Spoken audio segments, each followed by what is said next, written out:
Welcome back, everyone. We're diving into something pretty interesting today, fasting. It's more than just weight loss. We're going deep with a cardiologist, Dr. Pradip Jamnadas, who actually uses it with his patients. Yeah, his approach is fascinating. Dr. Jamnadas, after 30 years in cardiology, he started to kind of question those typical heart health approaches. Oh, really? Like what? Well, he saw patients, they kept having these recurring heart issues, even though they were following the standard recommendations. I see. So what did he do? Well, it pushed him to look beyond the usual stuff. He focused on something a lot of folks don't connect with heart health immediately: insulin. Insulin. Yeah. So we got a heart doctor who's more into what we don't eat. That's unexpected. Right. But here's the thing. He started testing patients' insulin levels, and get this, he noticed a strong connection, high insulin and heart disease, even for people who weren't diabetic. Whoa. Okay, so that's why he's so into fasting, to lower those insulin levels naturally. Exactly. By giving the body a break from, that constant food intake, insulin can kind of get back to a normal level. That makes sense. But I got to ask, why is insulin such a problem if it's a natural hormone? You're right. It is essential. It helps regulate our blood sugar. But think about it. Nowadays, food's everywhere. Yeah. So we end up with high insulin all the time. Picture this. Your cells have these doors for glucose to enter, right? Insulin's like the key. Okay, I'm following. Constantly eating. Well, those doors are always open, so glucose builds up inside. And over time, those cells, they become resistant, need more and more insulin to work. That's when things go south. Oh, I get it. It's like using a key so much it doesn't fit the lock anymore. What happens then? You got it. High Okay. insulin, it leads to weight gain, right? Stores fat. Yeah. But it also triggers inflammation, and that's a big player in all sorts of diseases, especially heart disease. Wow. Okay, so Dr. Jamnadas found that lowering insulin with fasting, his patients, not only did they lose weight, but their blood pressure, cholesterol, heart attack risk, it all improved. Absolutely. And get this, he even took some patients off their blood pressure meds and insulin completely. No way. So it's not just about weight loss then. It's like hitting the reset button on your whole metabolism. Bingo. The body, it can get back to a balanced state, the way it's supposed to be, cycles of eating, then fasting. We've kind of lost that with all the snacking nowadays. Right, right.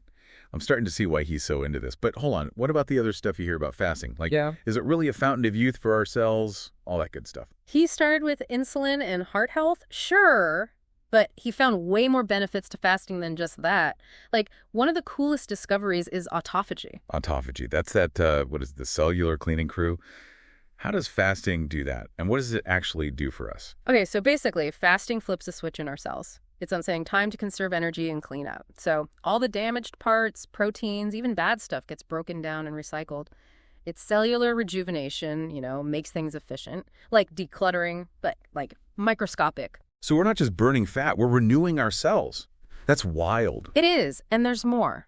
Fasting, it ramps up something called BDNF, brain-derived neurotrophic factor. It's like brain food. Helps with memory, focus, and even protects your brain as you get older. Hold on, fasting makes you smarter. What else can it do? Well, get this. It impacts stem cell production, too. Fasting makes growth hormone go up, and that triggers stem cell release. And stem cells, they're like the repair crew for your tissues, all over your body. Wow, this is a lot to take in. So we're talking better heart, new cells, brain power, tissue repair, all from skipping meals. This is blowing my mind. I know, right? And what's super cool about Dr. Jamnadas, he sees fasting as a tool no matter what you eat. Vegan, paleo, whatever, fasting works with it. So it's not what you eat, it's when you eat. Exactly. Creating those cycles, eating and not eating, your body gets to reset and recharge no matter what food you choose in your eating window. That's a really interesting point. It's not about all those diet fads. It's something we can all do no matter what we like to eat. But before we get too excited, we have to address the elephant in the room. Is fasting actually safe for everyone? Yeah, that's a good question. It has a lot of potential, but it's not a magic bullet, you know what I mean? Right. Dr. Jamnadas, he always says, talk to your doctor before trying any fasting, especially if you have health issues or are taking meds. And some people, like those with eating disorders, it might not be right for them at all. So it's not a free pass to just skip meals randomly. No, not at all. It's about being smart about it, listening to your body, and working with your doctor to figure out what's best for you. That makes sense. So for those who are ready to try it, how does Dr. Jamnadas help them get started? Seems like a big change for some people. He has a plan, step by step, to make it easier to transition. It minimizes those, side effects and lets your body adjust slowly. So you've got us convinced. But how does he actually guide people through this new way of eating? He begins with what he calls phase 1, the unprocessed diet. It's 3 weeks, and you cut out all processed food, sugar, anything with a barcode, really. You just focus on those whole natural foods, fruits, veggies, all that good stuff. He's like going back to the basics, right? Retraining your taste buds. What's next? Exactly. Phase 2 is all about skipping meals. So you gradually extend the time you're not eating, start by skipping 1 meal, then work up to 18-hour fasts. That means you eat all your meals within 6 hours. Like shrinking the eating time and growing the fasting time. Right. It's finding that rhythm that works for you and gradually making your fasts longer. But hold on, we're just scratching the surface here. He even has his patients try longer fasts, like 24 hours or even 36 hours. We'll get into those next time. So last time we were talking about how Dr. Jamnadas helps his patients ease into fasting. He has this step-by-step plan, right? Mm-hmm. But I'm really curious about those longer fasts you mentioned. The 24-hour and even 36-hour ones? That sounds intense. What's the idea behind doing those? Yeah, those longer fasts, they're not for everyone, but they can really shift your metabolism and boost those benefits we were talking about. Remember those ketones? Alternative fuel for the brain. Longer fasts get those going. Ketones, right. Remind me again what those are. Why are they important? I think you mentioned there are different kinds. Oh, yeah, definitely. When you fast, your body starts breaking down stored fat, right? Yeah. And it turns it into these molecules, ketones. The most common one, it's called beta-hydroxybutyrate, BHB for short. It's like super fuel for your brain, muscles, even your heart. Okay. And there's acetoacetate too, AHAC, which can become BHB. And then there's acetone, but you mostly just breathe that one out. But get this, research shows that ketones, they might actually be better brain fuel than glucose. So you get that mental clarity and focus a lot of people feel when they're fasting. Whoa, wait. You mean ketones can be more efficient for our brains than glucose? That's a game changer. We always hear about keeping our blood sugar stable for our brains to work right. It really challenges what we thought we knew, right? Our bodies are so adaptable. We can use different fuels depending on what's going on. Dr. Jamnadas calls it metabolic flexibility. He thinks it's super important for our overall health. Metabolic flexibility. I've heard that, but not sure I get it. What does that actually mean? Basically, it's how easily your body can switch between using glucose and fat for energy. Someone with good flexibility, they can tap into their fat stores, like when they're fasting, without getting tired or foggy-headed. So fasting, it actually trains your body to get better at using different fuels. Exactly. You become more resilient to changes in what you're eating. Like a workout for your metabolism. Makes sense. And all those other benefits like autophagy, the BDNF, stem cell stuff, those get even better when you're fasting too, right? Exactly. And those longer fasts, they can really boost these processes, rejuvenating cells, brain health, tissue repair. And there's even research that suggests long fasts could lower the risk of cancer. Whoa, hold on. This is getting really interesting. Tell me more about that cancer research. Dr. Jamnadas talked about this study. It was in Boston. They looked at people who did a 7-day water fast and the results.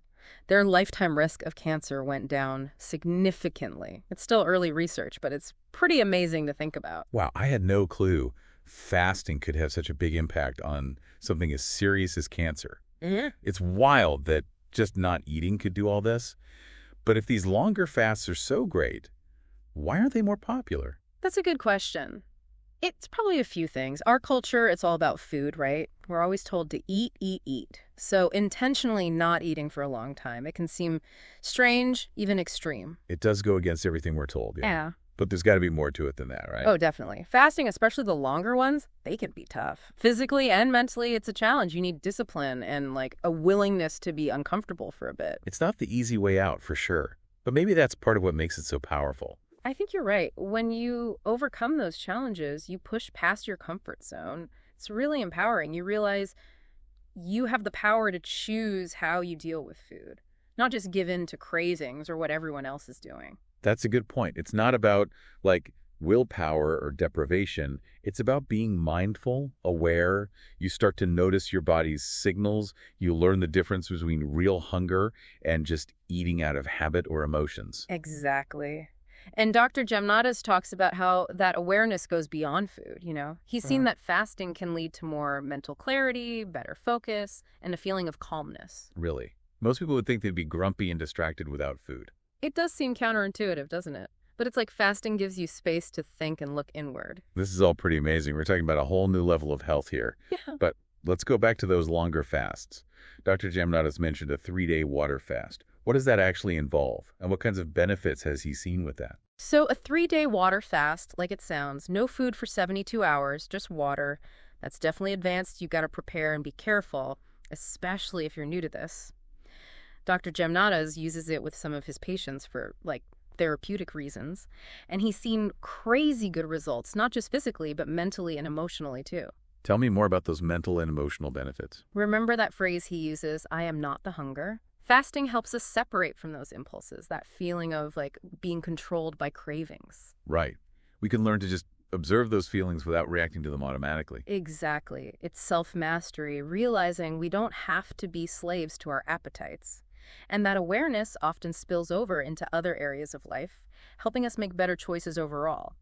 But even beyond that control aspect, many people say they feel more grounded, more connected to themselves after a longer fast. It's incredible how the benefits affect not just our bodies, but our minds and emotions, even our spirit, it seems like. It really is. Yeah. That's what makes Dr. Jamnadas' approach so interesting. He's not just treating symptoms, he's helping his patients discover a new way of being. It's true. He's showing them how to question all those things we believe about food and health, even who we are. But let's get practical for a sec. Someone wants to try a longer fast, like that 3-day one. What should they remember? We've talked about this, but taking it slow is key. Don't jump into a multi-day fast without any experience. Build up to it, get used to those shorter fasts first, and really pay attention to your body, What about those side effects you hear about? Headaches, feeling tired, that keto flu thing Dr. Jamnat has mentioned. Are those unavoidable? They can happen, yeah. Especially at first when your body's getting used to burning more fat for energy. It's like learning a new language. But staying hydrated helps and making sure you get enough electrolytes, sodium, potassium, magnesium, things like that. But here's the thing. Those symptoms usually go away as your body gets better at using fat for fuel. So it's like anything new, it takes practice. Exactly. As you get more metabolically flexible, you might not even get those side effects anymore. Good to know. But what about how you feel mentally and emotionally during those longer fasts? That seems like it could be even tougher than the physical stuff. You're right. That's important to consider. Fasting can bring up all sorts of things, uncomfortable emotions, old stuff from the past, even those beliefs that hold you back. It's like taking away all the distractions so you have to face yourself in a more honest way. So it's not just a physical detox, it's like an emotional and mental one too. Exactly. That's why Dr. Jamnadas always says, make sure you have support, whether it's your doctor, a therapist, or even just a group of people who get it. Yeah, it's like anything else. We don't have to do it alone. It's good to have guidance and support, especially when you're trying something new. But there's one thing I'm still wondering about. Last time, we were talking about how fasting can bring up a lot of stuff emotionally. It's like a detox for your mind and emotions too, right? Yeah, totally. It's like peeling back those layers. You get to see what's underneath, which can be a little scary, but also really powerful. It is. But I keep thinking about what Dr. Jamnata said about experiencing a deeper sense of self while fasting.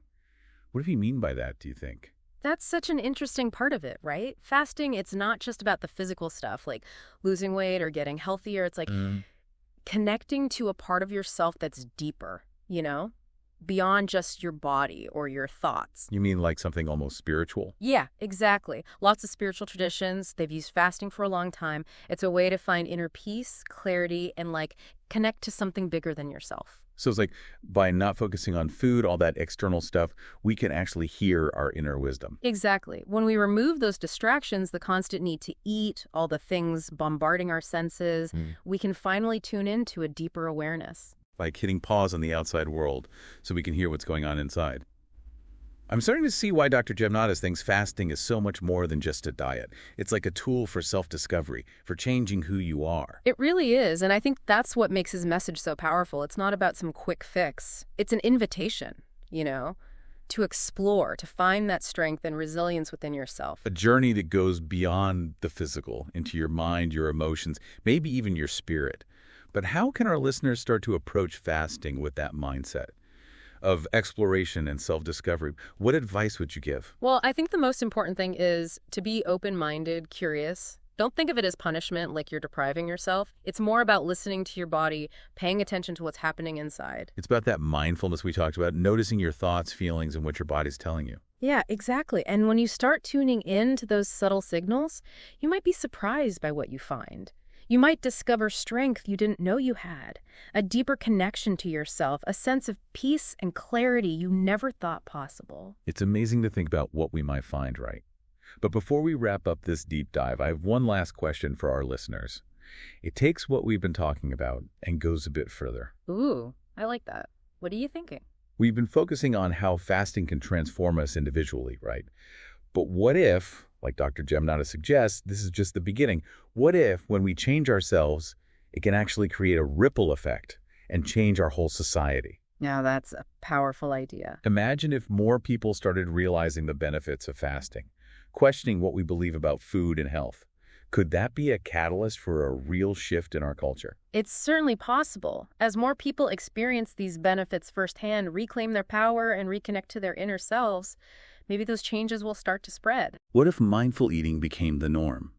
What if we focused on nourishment, connection, and well-being instead of just consuming mindlessly? It's a beautiful vision. It might sound idealistic, but remember, all big changes start small. It just takes a spark, a new way of looking at things, and it can spread like wildfire. And maybe that spark, that change in perspective, comes from simply choosing not to eat, giving our bodies a break, stepping outside our comfort zones, and seeing what's possible within us. It's an invitation to reclaim our health, our power, and our connection to something bigger. It's been an incredible journey exploring these ideas with you and our listeners. I hope this deep dive into fasting has sparked some curiosity, some inspiration, and empowered all of us to start our own journeys of transformation. Don't forget, this is just the start. There's a whole world of knowledge and experience out there waiting to be discovered. So keep searching, keep asking questions, and let those ripples of change keep spreading. Thanks for joining us on this deep dive into the fascinating world of fasting. Until next time, keep exploring, keep growing, and keep listening to that inner wisdom.